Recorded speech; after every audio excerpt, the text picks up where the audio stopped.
किन मामले को लेकर आज से कांग्रेस द्वारा प्रेस कॉन्फ्रेंस की गई?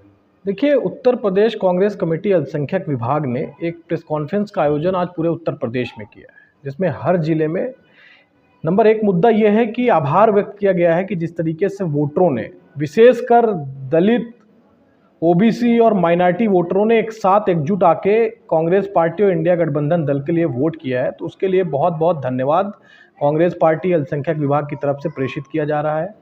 और उन सबको बहुत बहुत शुक्रिया भी अदा किया जा रहा है, बहुत बहुत बधाई भी दी जा रही है कि जिस तरीके से एक साथ इकट्ठा होकर उन्होंने वोट डाला, जिसका नतीजा था कि आज ये परिणाम निकल के सामने आया है कि एक बहुत ही वीक सरकार देश को मिली है। जिस तरीके से 400 पार के नारे दिए जा रहे थे और संविधान की कीमत पे दिए जा रहे थे, जिस तरीके से लगातार ये भारतीय जनता पार्टी ये बयान दे रही थी कि अगर 400 सीट मिलेगा तो हम संविधान को खत्म कर देंगे। समाज जागा, दलित समाज जागा, ओबीसी समाज जागा, माइनॉरिटी समाज ने सबने मिलकर कांग्रेस पार्टी के पक्ष में वोट डाला। और उत्तर प्रदेश के अंदर विशेष रूप से जिस तरीके से हम लोगों ने 43 सीटें जीती, भारतीय जनता पार्टी को बिल्कुल मुंह की खानी पड़ी, तो उसका ये नतीजा रहा कि सबने एक मुश्त होकर वोट डाला। दूसरा, विशेषकर हम लोगों ने ये गहन चिंता भी व्यक्त की है कि जिस तरीके से अपर कास्ट वोट, सवर्ण कास्ट वोट, करीब 80% जो डाटा आया है, जो विभिन्न सर्वेक्षण जो कंपनियों का डाटा आया है, उसमें ये निकल के आया है कि 80% वोटर सवर्ण और upper caste Bharatiya Janata party के साथ चला गया। तो इसको लेके पार्टी ने चिंता भी जाहिर की है, क्योंकि हम लोग इसको लेके विशेष अभियान भी चलाएंगे सवर्ण और अपर कास्ट के बीच में जाके हम लोग ये बात रखेंगे कि आप लोग कांग्रेस पार्टी के विचारधारा के साथ जुड़िए। और एक नई लीडरशिप भी तैयार की जा रही है पार्टी के अंदर, ताकि उस नई लीडरशिप के अंदर वो संभावना दिखे कि अपर कास्ट भी कांग्रेस पार्टी की विचारधारा, इंडिया गठबंधन की विचारधारा के साथ आके खड़ा हो। तो हम लोग आह्वान भी करेंगे अपर कास्ट वोटर और सवर्ण वोटर के साथ कि वो हम लोग का साथ दें। आने वाले वक्त में निश्चित रूप से हम लोग इस भारतीय जनता पार्टी की सरकार को हटाएंगे भी और एक नई सरकार बनाएंगे। और निश्चित रूप से जिस तरीके से जो माहौल देश के अंदर पैदा किया गया था, आप देख रहे होंगे कि जिस तरीके से लोग अब खुल के अपने आप को एक्सप्रेस कर रहे हैं, जिस तरीके से दलित, जिस तरीके से ओबीसी, जिस तरीके से माइनॉरिटी के हक और हुकूक पे लगातार सरकार हमले कर रही थी, जिस तरीके से आरक्षण व्यवस्था लगातार कटघरे में खड़ी हो रही थी, जिस तरीके से सरकारी नौकरियां लगातार खत्म हो रही थी, जिससे आरक्षण की व्यवस्था ही खत्म होती जा रही थी। तो निश्चित रूप से इसी सब मुद्दों को लेकर आज हम लोगों ने प्रेस कॉन्फ्रेंस किया है। और हम एक बार फिर से उन सब का बहुत बहुत धन्यवाद, दलित, पिछड़े, अकलियत के लोगों को बहुत बहुत धन्यवाद अदा करते हैं कि उन्होंने हम सबको एक साथ एकमुश्त होकर वोट डाला।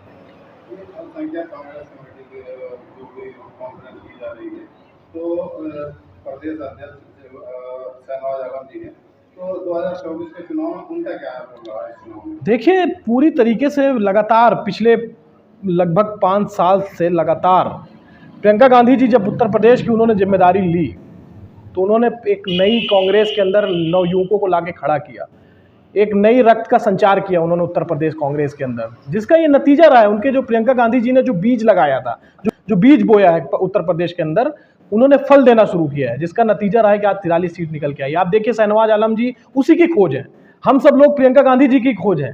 उन्होंने उनका विचार था कि युवाओं को आगे आना चाहिए, नए खून को आगे आना चाहिए, नए लोगों को आगे आना चाहिए। और खासकर उन्होंने विशेष दलित, ओबीसी, अल्पसंख्यक के नेताओं को उन्होंने खड़ा करने के लिए प्रयास किया, जिसका नतीजा रहा है कि आज जो ये आप एक मुश्त वोट डाल रहे हैं, ये जो राहुल गांधी जी की यात्रा, जिस तरीके से भारत जोड़ो यात्रा में एक विश्वास जगा लोगों के बीच में, सभी वर्गों में विश्वास जगा कि राहुल गांधी जी आए हैं, तो निश्चित रूप से एक नया परिकल्पना उन्होंने दिया, लोगों को कॉन्फिडेंस दिया, उसी का नतीजा था आज ये निकल के आया। और दूसरा, आज मैं बाहैसियत उत्तर जिला चेयरमैन अल्पसंख्यक विभाग के बाहैसियत इसीलिए प्रेस कॉन्फ्रेंस कर रहे हैं कि खासकर अगर आप कौशाम्बी की निस्बत में देखेंगे तो कौशाम्बी में भी हम लोगों ने एक बड़ी लीड से इस चुनाव को जीता। तो इसका बहुत बड़ा इस चीज़ का एग्जाम्पल है कि जिस तरीके से दलित, अल्पसंख्यक और ओबीसी निकल के सामने आए और एक साथ खड़े होकर पुष्पेंद्र सरोज को उन्होंने संसद बनाने का काम किया। तो एक दलित बिरादरी का एक नवयुवक 25 साल की उम्र में, शायद इतिहास में सबसे कम उम्र में सांसद बन गया है। तो ये हम लोग के लिए बेहद गर्व की बात है। और इसीलिए हम सब लोग कौशाम्बी के वोटरों को भी धन्यवाद दे रहे हैं, उत्तर प्रदेश के भी वोटरों को धन्यवाद दे रहे हैं कि उन्होंने एक साथ दलित, ओबीसी और माइनॉरिटी एकमुश्त होकर वोट डाला, जिसका ये नतीजा रहा कि आज सबसे कम उम्र का सांसद हम लोगों ने कौशाम्बी से देने का काम किया।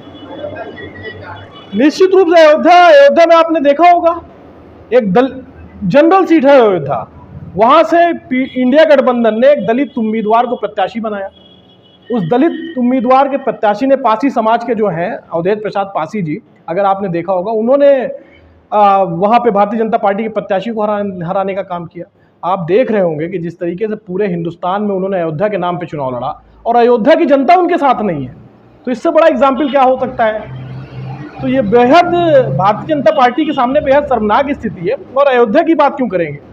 आप अगर वाराणसी में भी देखेंगे तो प्रधानमंत्री जी किसी तरीके से चुनाव जीते हैं, किसी तरीके से, सिर्फ 1.5 लाख वोटों से। वो भी एक तरह से हार की कैटेगरी में ही पहुंच गए थे, लेकिन चूंकि चलिए चुनाव जीत गए हैं, वो एक अलग विषय है। लेकिन आप समझ सकते हैं कि देश का जो ओबीसी वर्ग है, जिसकी बात राहुल गांधी जी लगातार कर रहे हैं, ओबीसी, एससी, माइनॉरिटी, जो कि देश की 90% आबादी है, वो अब जग चुकी है। वो अपने हक, हुकूक और अधिकार के लिए लड़ रही है। वो मांग रही है कि जितनी हमारी आबादी है उतनी हमें हिस्सेदारी चाहिए। तो जो भारत जोड़ो यात्रा थी वो 2024 चुनाव में कितनी कारगर? 2024 का जो चुनाव है, जो लड़ाई, जो देश के अंदर जो लड़ाई तैयार हुई, वो भारत जोड़ो यात्रा के बाद तैयार हुई। अगर आप लोग देख रहे होंगे कि भारत जोड़ो यात्रा से पहले यही सवाल जनमानस में होता था, यही नरेटिव तैयार किया जाता था कि भाई सरकार गलत कर रही, लेकिन विपक्ष कहाँ है? ये अलग बात था कि विपक्ष को हमेशा बाइकआउट करके रखा है मेन स्ट्रीम मीडिया ने, वो एक अलग विषय था। लेकिन सवाल, एक नरेटिव जो जनता के बीच में था कि विपक्ष कहाँ है? राहुल गांधी जी ने 4000 किलोमीटर की जो पैदल यात्रा की, उस यात्रा से एक चीज स्थापित हो गई है कि विपक्ष तो सड़क पे है, सरकार कहाँ है? तो जो एक बड़ा सवाल था उसको काउंटर किया। उसी का नतीजा है कि आज जो देश के अंदर सत्ता परिवर्तन के एकदम हम लोग राह पे आके खड़े हो गए हैं। भारत जोड़ो यात्रा का परिणाम है कि उस पर यात्रा का परिणाम है कि आज हम उस रास्ते पे आके खड़े हुए हैं। भाजपा के लोग अब हार के बाद ये कह रहे हैं कि जो 2 लड़कों ने लोगों के बीच संविधान बदलने की बात कही थी, वो कहीं ना कहीं हम जनता को समझाने नाकाम रहे, वजह चुनाव नहीं, नाकाम क्या रहे हैं? उन्होंने तो उन लोगों को पुरस्कृत किया। अयोध्या के जो हारे हुए सांसद हैं लल्लू सिंह जी, उन्होंने क्या बयान दिया था कि 400 सीटें दीजिए, हम इस संविधान की हत्या कर देंगे। हेगड़े ने क्या कहा कि हमको 400 सीट दीजिए, हम इस संविधान की हत्या कर देंगे। हमें आरोपित करने से कोई फायदा नहीं मिलने वाला है।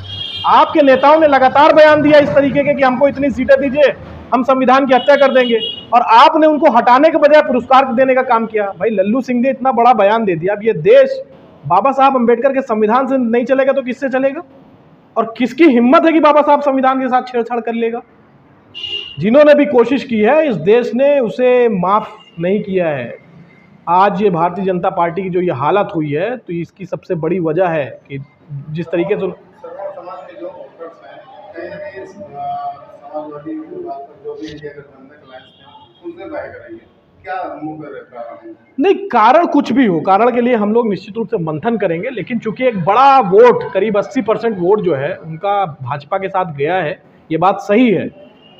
लेकिन क्या कारण है उसको लेके मंथन करेंगे, और एक नई लीडरशिप भी कांग्रेस पार्टी हम लोग डेवलप करेंगे, ताकि समाज में ये मैसेज जाए कि एक नई लीडरशिप आपको साथ खड़ी हो चुकी है सवर्ण समाज से, और हम उनको भी अपने साथ लाने के लिए, अपने विचारधारा के साथ जोड़ने के लिए पूरा काम करेंगे, पूरी कोशिश करेंगे। और इस बात पे मंथन भी करेंगे कि भाई 80% स्वर्ण मतदाता क्यों भाजपा के साथ खड़ा हो गया, ये हम लोग मंथन करने का काम भी करेंगे। जो अध्यक्ष हैं वो भी सवर्ण समाज से आते हैं और भी सवर्ण समाज के नेता हैं, क्या वो अपने समाज को अप्रोच नहीं कर पाए?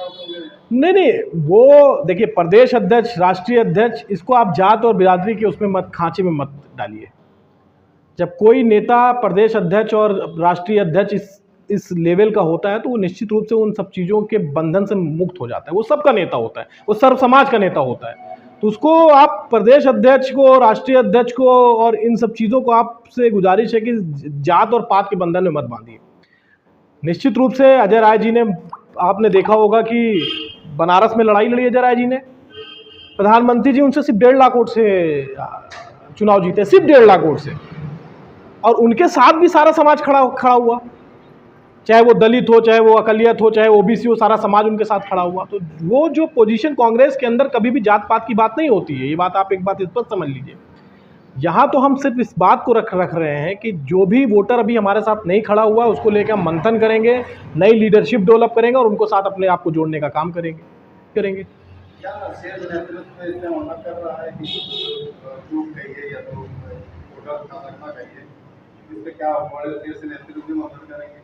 निश्चित रूप से मैंने आपसे कहा कि हम लोग पूरा प्रयास करेंगे कि जो भी हमारे साथ अभी तक नहीं जुड़ा है उनको जोड़ने के लिए विशेष अभियान चलाएंगे, नेता भी नए डेवलप करेंगे, और निश्चित रूप से ये इंश्योर करेंगे कि आने वाले 2027 उत्तर प्रदेश के चुनाव में कोई ऐसा तबका ना बचे जो हमें 70 से 80% वोट ना करे। तो हम लोग इस इरादे, इस एजेंडे के साथ हर समाज को जोड़ने के लिए पूरा प्रयास करेंगे, पूरी तरीके से उनके साथ लड़ेंगे, उनकी जो भी मुद्दे उनके लिए लड़ाई करेंगे, उनके जो भी एजेंडे उनके लिए लड़ेंगे और पूरा प्रयास करेंगे कि सारे समाज के लोग कांग्रेस पार्टी के साथ जैसा हमेशा रहे हैं वैसे एक बार फिर से खड़े हों।